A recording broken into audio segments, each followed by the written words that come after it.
I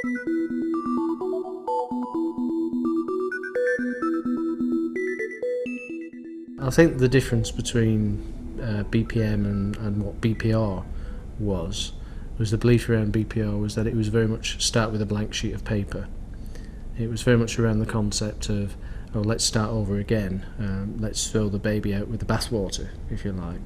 BPM is much more inclusive. What it allows people to do is to take a view on where they are now, what they're doing, and how they could integrate the overall approach around process into their current way of life, but at the same time get a lot of the benefits that BPR aspired to.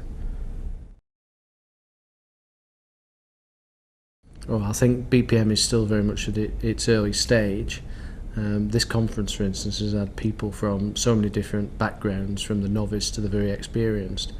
What I think is true at the moment now is that the message is finally there that BPM has taken a hold, and what we need to now do is move it to a level of maturity where organisations can adopt best practices, best approaches, can look at what other people have been doing and say, right, okay, this works for us, and let's engage around it. So where does it go to next? I think the technologies need to mature, so the techniques and the tools around the technologies. And once we can incorporate those really into our business processes, we move into the next stage, and who knows, in 5 years we won't be calling it business process management, because it will be just what we do in an organisation.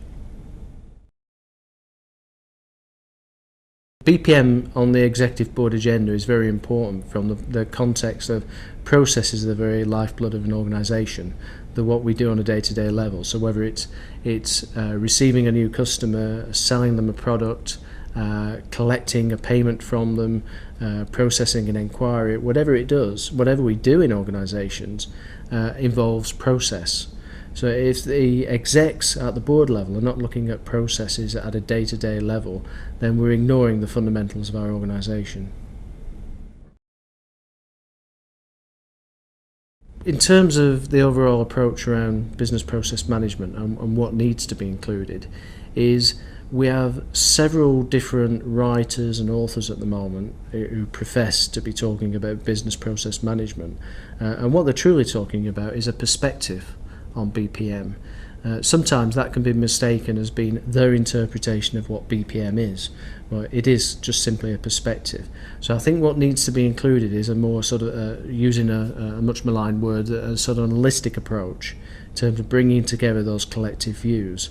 And so that if a book landed on the corporate executive's table, he could pick it up and very quickly from the summary understand BPM in its context and how it could work for them in their organisation. I think probably BPM becomes more than just a fad when it disappears as a three-letter acronym. And one of the analogies I like to use is we don't go around talking about accountancy projects anymore. Accountancy is just the thing that we do in our organisations. It's about good management, it's about understanding where our numbers are. I think in many ways business process management, BPM as an acronym, will disappear when we're doing it right. When we're doing processes right, people will just think it's part of what we do every day. Okay, there's some good examples of organisations who've gone a long way to achieving success. And it's always dangerous to answer the question sort of saying, yes, this organisation is successful, because there's always that view which would say, oh no, they're not, because I know I was buying a product from them last year or whatever. But organisations that spring to mind that have taken a lot of trouble around process and are good examples for others to follow would be people like Dell. And Dell in particular took a view that processes for them were, well, let's not start with our existing model of how people buy computers. In other words, they go in the sales room, they make an inquiry, they buy a product from a retailer, the retailer has a link with the wholesaler has a link with the supplier. Dell took a view and said, let's make this as simple as possible and look at it from the customer's eyes.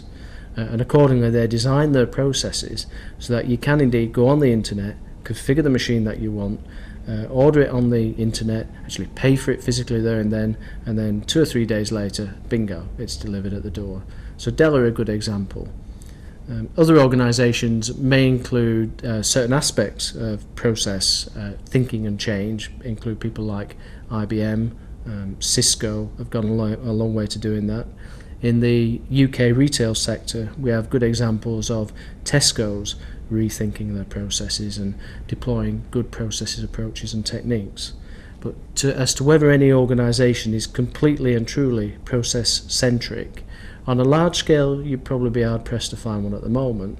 On a local scale, there's some good examples. I think business process management is a journey. It's not actually an end in itself. So what comes next is, who knows what new innovative technologies will come along, what different ways of management thinking there are going to be. We only have to wind the clock back 20 years and think about how we managed and how we delivered service and what our own expectations of customers are now. And we're tending to drive that change in organisations.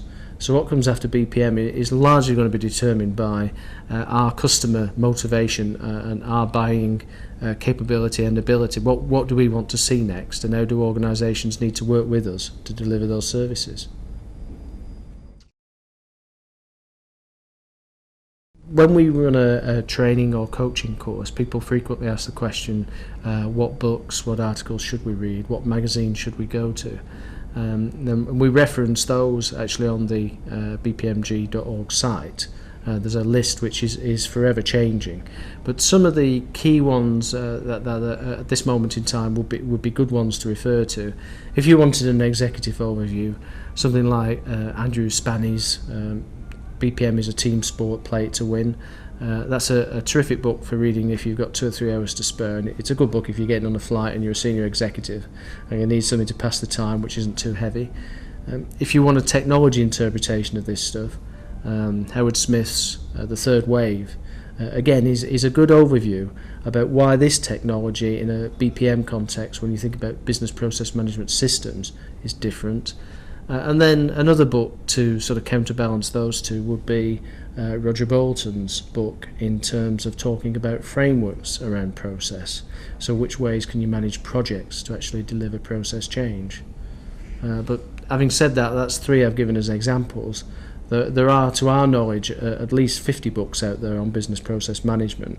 So I wouldn't necessarily say that's the end of it. There will be others that are coming along quite soon.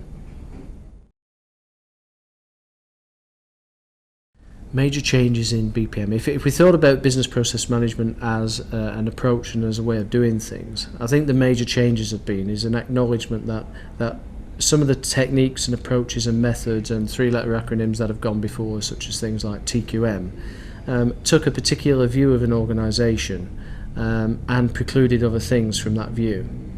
BPM, to be really successful, and BPM where it is being practiced successfully, is an inclusive approach. So what it attempts to do is harness the technology, the people, the processes and the strategy into one place. It doesn't necessarily say any one of those things is more important than the other. My personal take on business process management, and I've got some of the scars to prove the words I'm going to say, is really that what business process management is allow organisations to take a view through the customer's eyes about what should be happening, what should be going on within their own organisation. And it's all too easy if you're on the inside of a large organisation, whether it's public or private sector, to have a view which is peculiar your own in terms of the function that you exist within. But in terms of, if you adopt a BPM approach to be truly successful, look at the business, look at the organisation through the customer's eyes, and what you actually see then is some of the fundamental flaws that you've built into the way you've been doing things over years, and removing those, again, through the customer's eyes, has to benefit everybody. So you improve service, you reduce cost, you enhance revenue, and you provide a sustainable set of business processes which are going to take the business forward as it evolves into the future. I don't know that BPM is different to any other change approach. I think what we're talking about there is an approach which embraces a lot of other techniques. So frequently people might say, oh, we don't do process, we do Six Sigma. And that's an interesting statement in itself, in that Six Sigma is a process approach to the way of doing things. What people need to think about in terms of business process management is those different aspects, the strategy, the people, the processes, the technology, and how they work and fit together. So don't just optimize one. Look at them all as interlinked exchanges. Okay, I think the whole area of business process management is quite an exciting place to be at the moment. There are so many different thought leaders who've got, again, a different perspective on what this stuff is all about.